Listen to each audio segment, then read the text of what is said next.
Dr. Vegapunk's plan was set in motion the moment his heart stopped beating. In the recording, Shaka told him to speak slowly so that people all over the world would have time to prepare. After this news was broadcast, it would surely spread everywhere, but they still had to be prepared for the worst-case scenario. All over the world, people had now begun to hear the voice of the genius scientist. Vegapunk's plan was to use marine branches around the world as relay stations. The words they spoke would be forcibly broadcast at maximum power, which is why even if the Marines tried to turn off the equipment, the voice still echoed. On the island, Sanji also heard those words through his headphones. He asked Vegapunk what was going on but received no answer. The two opponents being held by Luffy were extremely angry, while he smiled confidently, having subdued Kizaru and Saturn. Hearing Vegapunk's voice, Luffy thought he was still alive and was very happy. Conversely, Saturn was extremely worried about what the scientist would say to the world. High above, the remaining members of the Straw Hat Pirates were confused about what had happened. Nami and Usopp thought Dr. Vegapunk was acting recklessly. If so, it would ruin their rescue plan. No one had realized that their friend had died, so the recording was automatically played. Back with the giant pirates, Brogy and Dorry were trying to run as fast as they could to Luffy. They knew something was about to happen and felt very excited. Below, the Marines were still ambushing, trying to stop them. However, with Brogy and Dorry's massive size, the Marines were like mere insects. Everyone trembled before these two. Looking at the fools below, the two giant warriors praised their courage. Unfortunately, that wouldn't change anything. A barrage of cannon fire was then shot by the Marines. The explosion was huge, but Dorry and Brogy were completely unharmed. At this point, the soldiers below realized that this was not an opponent they could defeat. Just like that, the axe and sword of the two giant warriors struck down. After just one blow, all the Marines below were defeated. The two captains then continued to search for Luffy. Currently, Dr. Vegapunk's broadcast has not encountered any problems. He decided to take 10 minutes to let people all over the world prepare, so they could clearly hear what he was about to say. Luffy looked excited after hearing this. He thought that now he just needed to deal with the two opponents in front of him, and the whole crew could leave safely. The scene shifts to Mary Jiwaz. At this moment, the broadcast that Vegapunk had prepared was making the 5 elders of the government worried. They communicated with Saturn, asking what was happening. He replied that Kizaru had just killed Vegapunk. Guessing that the message left by the genius scientist would turn the world upside down, these 4 wanted to find the broadcast source and destroy it before things got out of control. They guessed the broadcasting device was protected inside the shield at Egghead. There were 9 minutes left before the truth about the world began to be revealed. However, all over the world, people had already started gathering to listen. Dr. Vegapunk's fame made everyone curious about what he wanted to convey. In the kingdom that Luffy had once rescued from Doflamingo's evil rule, Princess Rebecca was as beautiful as ever. She and her father were watching the broadcast when Leo and Cub arrived. Before that, they heard that Luffy had taken this scientist hostage, but Rebecca didn't believe that information. She knew that Lucy, who had saved her and this kingdom, was not a coward who would take someone hostage. Hearing this, Leo also agreed. Her father realized that Vegapunk was broadcasting voluntarily, not under orders from the government. The truth about the world that the genius doctor spoke of still has to wait for him to tell it himself. The scene shifts to Luffy's hometown, where everyone is also waiting for the latest news. They even thought Luffy had done something bad again. In the places where the Straw Hat Pirates passed through, everyone was preparing to wake up to listen to the broadcast. In the sky, Princess Vivi was on reporter Morgan's hot air balloon. He explained that this broadcast was being relayed through naval branches, but it was an independent signal, so it couldn't be interfered with.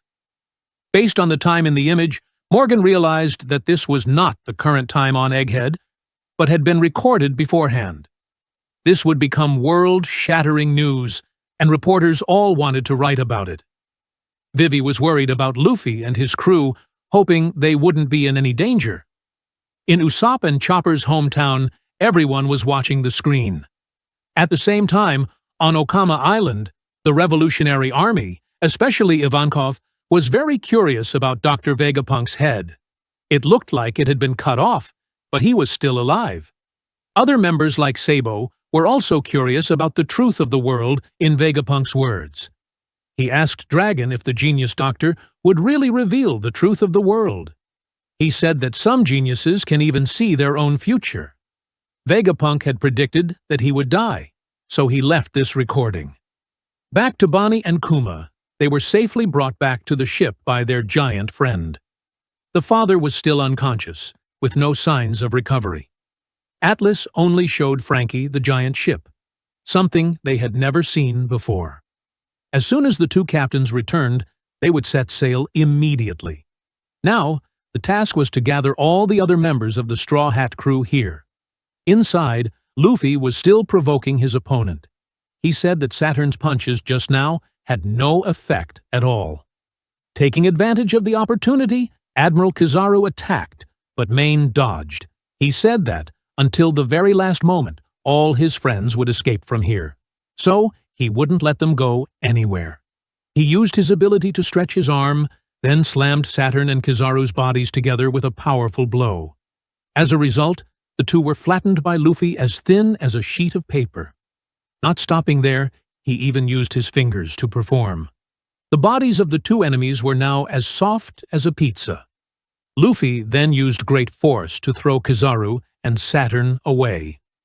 After the fight, he returned to his original size and laughed loudly at his victory. On the coast, the group of Marines discovered something flying towards them. In the next second, Admiral Kizaru's body collided with the ship, causing it to explode. Saint Saturn was luckier, not colliding with anything. He was angry that Luffy had thrown him again. With his ability, Saturn immediately returned to attack. Luffy was also shocked to see this. Under Saturn's new attack, he had to find a way to escape. He didn't understand why his opponent wasn't injured, despite being hit so many times. As for Admiral Kizaru, he was fine, but what pained him was that he had personally killed Vegapunk. Sadly, Kizaru could only cover his face to hide his emotions. In the sky, Luffy's chase was still ongoing. The rulers reminded Saturn that there wasn't much time left. They didn't want Vegapunk's words to affect the world government. Luffy was attacked continuously, but dodged them all. He fell to the ground, but was unharmed. His opponent also landed safely, looking at the captain with terrifying eyes. Saturn knew he couldn't deal with Luffy alone, so he used his ability to summon 4 others from the Holy Land to help. Just like that, the strongest began to act. The sky there turned black again. Lightning bolts struck down, just like when Saturn appeared. Luffy witnessed this scene, not knowing what was happening. Sanji, nearby, looked worried about the captain. The Straw Hat Pirates' worst nightmare has begun. Out at sea, the Navy saw large lightning bolts striking the center of the island. Some soldiers witnessed it firsthand and believed the phenomenon was identical to how Saint Saturn had landed on the island earlier. Nearby, a giant archer was still firing numerous arrows at the Navy's warships, each arrow the size of a mast, making them incredibly powerful. Another giant warrior took the opportunity to jump onto the remaining ships to destroy them all. Inland, the group of giants was excitedly heading towards the center of the island, with dangerous lightning flashes before them, signaling that Luffy needed help. Even Frankie's group had to stop, worried about their friends. Luffy, at this moment, looked surprised, not understanding what had happened, as 4 extremely dangerous dark shadows appeared around him. Sanji exclaimed that something unusual was happening in this place, and therefore they had to leave as soon as possible. At this point, Dr. Vegapunk's recording was still ongoing, broadcast live from Mary Joy's, and it was known that no one could stop this live broadcast. However, the current appearance of the 4 leaders of the world government has put Egghead at risk of destruction. Saturn was continuously attacking Luffy, but he kept dodging. The dark shadows behind him began to reveal their true forms. Seeing this, Luffy was deeply shocked, thinking they were 5 giant monsters. Frightening sounds emanated from within the thick smoke. Luffy stood there, waiting to see what would happen next. In his mind, he felt as if he was being swallowed by the darkness of the 5 monsters. One by one, the different forms of the 4 newly summoned beings appeared. These are the forms of the rulers at the head of the world government. The 5 monsters including Jupiter in the form of a sandworm, Marcus Mars in the form of a bird, Warcury in the form of a pig, Nusjuro in the form of a horse, and finally Saturn in the form of a spider. When these 5 monsters appeared together, destruction had begun. Their roars pushed Luffy back. The buildings also could not withstand it, and collapsed. With his abilities, Luffy easily escaped the rubble. However, standing before him was the massive body of the enemy. At the start of the battle, just the 5 monsters walking past Luffy forced him to dodge. These are the supreme judges of the world government. If this continues, the entire island will be destroyed. Luffy demanded that they stop. He then enhanced his body, transforming into a giant form to fight. However, Saturn used a special skill, an attack with his gaze, to defeat Luffy. Just like that, his large body shrunk back to its original form. Nusjuro then, with incredible speed, jumped over Luffy, and Luffy was also thrown far away by the pressure. With his speed, he reached the battle on the coast, where the pacifistas were still attacking the Navy warships. The damage was immense, which is why Nusjuro had to rush to help. He transformed into a centaur and used a sword to attack. The high-speed slash instantly froze the pacifista's body. This ability is somewhat similar to Brook of the Straw Hat Pirates. Just like that, a series of cyborgs were neutralized by Nusjuro, unable to function. His movement speed was so fast that Navy soldiers couldn't even see what was happening. In this way, the world government faction was able to retain all the pacifistas so that the damage would not increase. The battle on the coast was considered over as the cyborgs had part of their bodies frozen. The soldiers at this time also saw the giant horse form, but Nusjuro disappeared immediately afterward. Inside, Luffy was blown away once again by Marcus Mars. At the same time, Sanji had contacted Nami and Robin. He didn't know how to explain what was happening below, warning of a great danger approaching them. He asked them to escape immediately, and the giant bird also separated to do the same work as Nusjuro. The Marines were happy to regain the upper hand, as they could now avoid unnecessary battles with the cyborgs. The Vice Admiral ordered everyone to quickly find Bonnie and destroy the Straw Hat Pirates. Above, after flying to the shield, the giant bird let out a cry signaling that something bad was about to happen, and Sanji was also trying to run back to regroup with his teammates. He said that an extremely dangerous monster was flying towards them, so they should retreat immediately.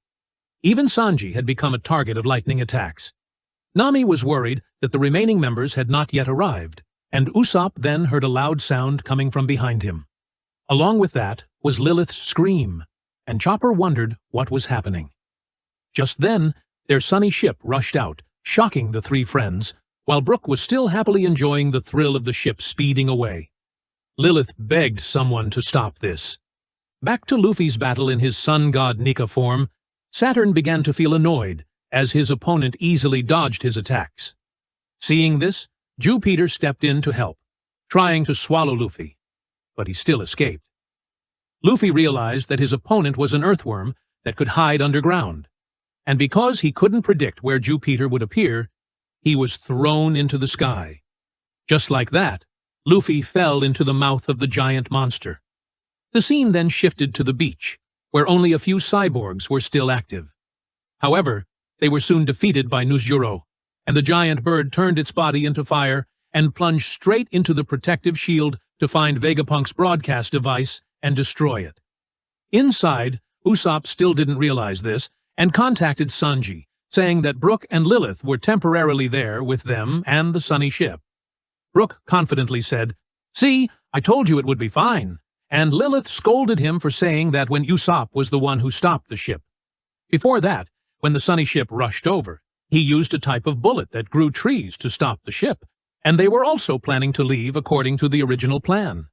However, Zoro was still fighting, and Jinbei was going to call his teammate back. Sanji was angry when he heard this, and he asked Jinbei about the situation there, and he said he understood the situation. Even if their battle is not over, I will force Zoro back. Hearing this, Sanji was somewhat relieved.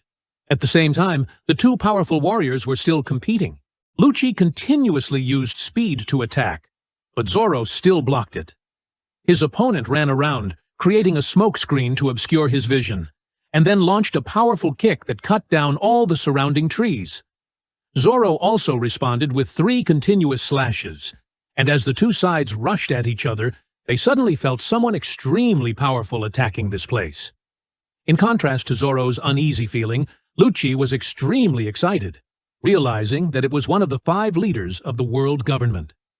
In the next slash, Zoro let go of his sword, and both sides seemed tired, as they couldn't decide a winner.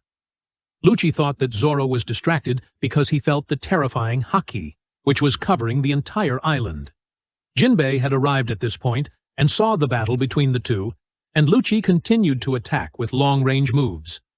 Zoro had to dodge, so he was approached by his opponent, and the battle was still very balanced, with neither side at a disadvantage. Jinbei informed Sanji about this, which annoyed him, as he thought Zoro was putting the entire crew in danger, calling Zoro useless without realizing that he had heard it. Zoro, fueled by his anger, wanted to unleash a finishing blow in the next move. Lucci completely failed to notice the change in his opponent and continued to charge in to attack, but even after throwing hundreds of punches, Zoro still dodged them all. He built up momentum and slashed with all 3 swords, and in that moment, Lucci realized he was the loser. Zoro successfully cut through his opponent, causing him to collapse, and Jinbei was incredibly surprised to witness this. At the same time, Luffy had fallen into the monster's belly. He tried to escape, but was bitten by the earthworm's teeth. Fortunately, he was still able to escape. Luffy said he didn't taste good, so don't eat him like that. As soon as he finished speaking, Saturn controlled Luffy and slammed him straight towards Warcury, and just like that, Luffy's head collided with the head of the giant pig. Once again, he was swallowed by Jew Peter. Fortunately, Brogy and Dorry were present at this time. Hearing Luffy's cries for help from inside the earthworm's belly, the 2 giant warriors rushed in to attack. Saturn and Warcury also stood up to compete, but Dorry and Brogy easily fended them off. In terms of strength, they were not inferior. The 2 giant warriors then threw the 2 monsters directly at each other. They continued to rush towards Jew Peter and unleashed their ultimate move, cutting the earthworm into 3 parts. Thanks to this, Luffy was freed, which made him very happy. After seeing the 2 old giant men, Luffy also greeted them, as it had been a long time since they had met. Dorry said we couldn't stand by and watch the Straw Hat Pirates in danger, so we came here. Dorry and Brogy were relieved to see Luffy still healthy. It had been 2 years since they last met, so both were overjoyed. At the same time, Marcus Mars successfully infiltrated after crashing straight through the shield. He wanted to stop Vegapunk's live video broadcast. Below, Jinbei couldn't believe his eyes when he saw the giant creature. The bird's haki was so terrifying that even he was afraid. Therefore, he had to quickly bring Zoro back and leave this dangerous island with the other crewmates. Jinbei asked Zoro to follow him, but he refused. Lucy, despite having 3 slashes, had not yet fallen. Just by looking at his eyes, Zoro knew he could still fight.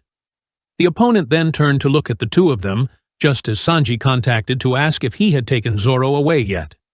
Jinbei immediately held his crewmate tightly, telling him that he had won and didn't need to fight anymore, while the opponent slowly approached. Seeing this, Jinbei used Fishman Karate to attack Lucci, a move used to create a diversion and give the other 2 a chance to escape.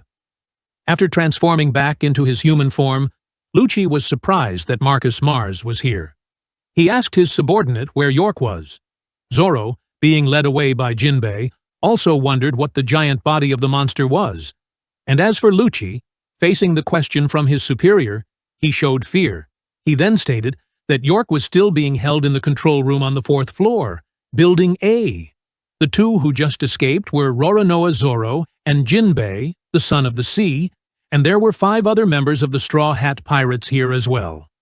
They and 2 other Vegapunks were preparing to leave through the back exit of the laba phase, and in the basement of the laboratory, there were still 85 Cypher Paul agents and 4 Seraphim.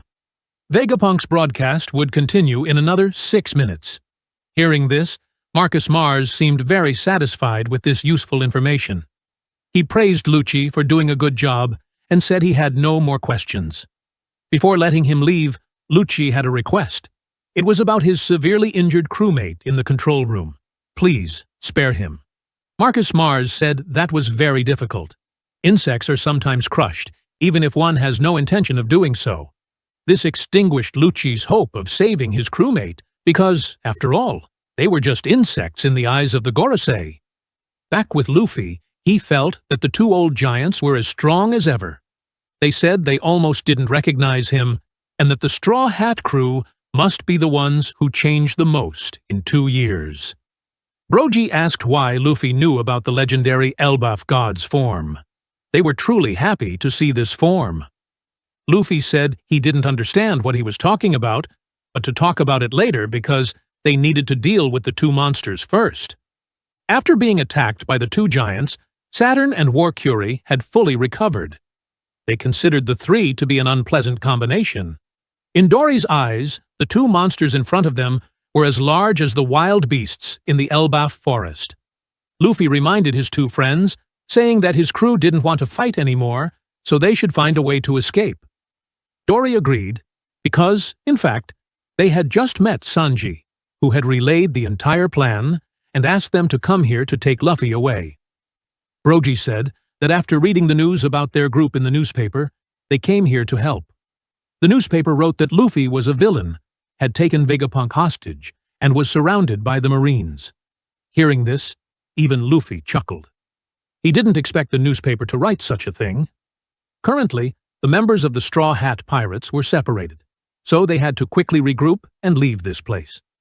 To inform everyone, Dorry blew a large horn, making the sound echo across the island.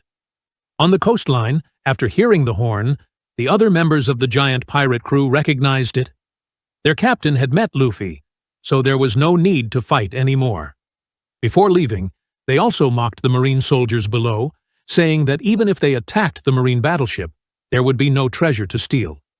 Inside, Warcury was unhappy to realize that it was a signal to retreat, and he also wanted to issue a warning so that no one could escape. The giant pig snorted and roared, the deafening sound accompanied by hockey power, forcing the 2 giants to use their shields to block. The entire island was shaking violently, and the weaker Marine soldiers were knocked unconscious by the hockey. Even the giants were affected by this roar. Luffy, not hiding behind the giants' shields, bore the full brunt of the pressure Warcury created. His body began to stretch comically, to the point where his 2 eyes and the scar on his chest flew off his body. Witnessing this scene, Dorry and Brogy were so shocked they couldn't believe their eyes. Everything on Luffy had been blown away by the wind, leaving only his pants. He cried out, but showed no pain, asking his 2 friends to pick up his 2 eyes to put them back. Dorry immediately used his sword to catch the things Luffy dropped. He then retrieved everything and put them back on his body as if nothing had happened. Brogy asked if Luffy was okay. He just smiled and thanked them. Luffy said he was fine, then stretched his face like rubber to prove what he had just said. Dorry laughed loudly, thinking his body was very funny now, while Brogy admitted that Luffy was much stronger than before. And now they had to face the one who created the roar of Conqueror's hockey before they could leave. Warcury looked at the 3 of them and called them insects. Luffy told his 2 friends that the one in front of them was an arrogant member of the world government. The opponent said that to ensure Luffy would not return to his original form, he would chop him into pieces. With that, he charged to attack, and Dorry and Brogy immediately had to use their shields to block. The pig's fangs had turned into sharp blades. If the 2 giants hadn't stood to block the attack, Luffy's body would have been cut into many pieces.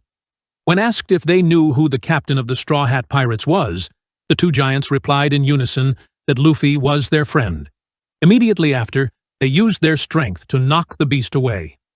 Saturn then stepped in to take over the attack position, saying he didn't care about the relationship between insects like them. He wanted to erase Luffy from world history forever. Saturn spat out highly poisonous balls towards Luffy, who reminded the two giants not to touch them. He himself pulled up a nearby coconut tree to create a baseball bat to block. Using his imagination, Luffy used his teeth to shape the bat. Then he painted another layer of paint to make the bat shiny, and he also put on the hat with the number 56. As soon as the poisonous balls flew over, Luffy used the giant bat to perfectly hit them all away, even saying, "I'm returning these poisonous balls to you." Warcury and Saturn were hit, causing a huge explosion. Luffy was very surprised, not expecting it to explode so loudly. But this was their chance to escape. The other crew members warned that the flames were spreading closer, so they had to leave immediately. Brogy and Dorry thought the two monsters had exploded into smithereens, but Luffy explained that they were immortal beings and couldn't die. Even though he had tried everything, they still recovered, and they had never heard of such an ability or race. It was best to run away now before something worse happened. At the same time, Usopp's group was struggling to pull the Sunny out of the pile of trees, but despite using all their strength, they couldn't move it even a little. Nami looked at this scene with a bit of worry. "I don't know when I'll be able to leave here. Robin still needs rest, while Jinbei has brought Zoro back. Since the flying device ran out of energy, he switched to running on his own feet to be faster. On Bonnie's side, she is still running towards the giant tribe's ship. Kuma shows no signs of waking up due to severe injuries, and Atlas then warns about those standing in front of the ship, blocking their way. These are the three Marine Vice Admirals tasked with eliminating Bonnie. Sanji, on the other side, is also racing against time. He has a bad feeling about what's about to happen. Vegapunk's broadcast is still ongoing, and seeing this, York, who is tied up below, doesn't understand what they are trying to do. She demands to be uncuffed, but she can't, and at this moment, York's cry helps the giant bird discover her. Marcus Mars asks where the room on the screen that Vegapunk is showing is, and York, completely unaware of who this is, shows fear. The scene shifts to Admiral Kizaru, who is still lying on the ship. When asked where his injury is, he says this: "I have a very deep wound in my heart, but no one needs to do anything. Just let me rest." Inside the island at this moment, the giant robot has fully awakened. Although his body is very old, he still stands up and calls out, "Joy Boy." The spear that was stabbed into him is pulled out, and right below, some Marine soldiers are still chasing the members of the giant pirate crew. However, they have to stop because they can't believe their eyes. There is something much larger than the giants. This scene is seen by the entire Marine faction from a distance. The burning flame cannot stop the giant machine's advance. As he moves, he apologizes to Joy Boy.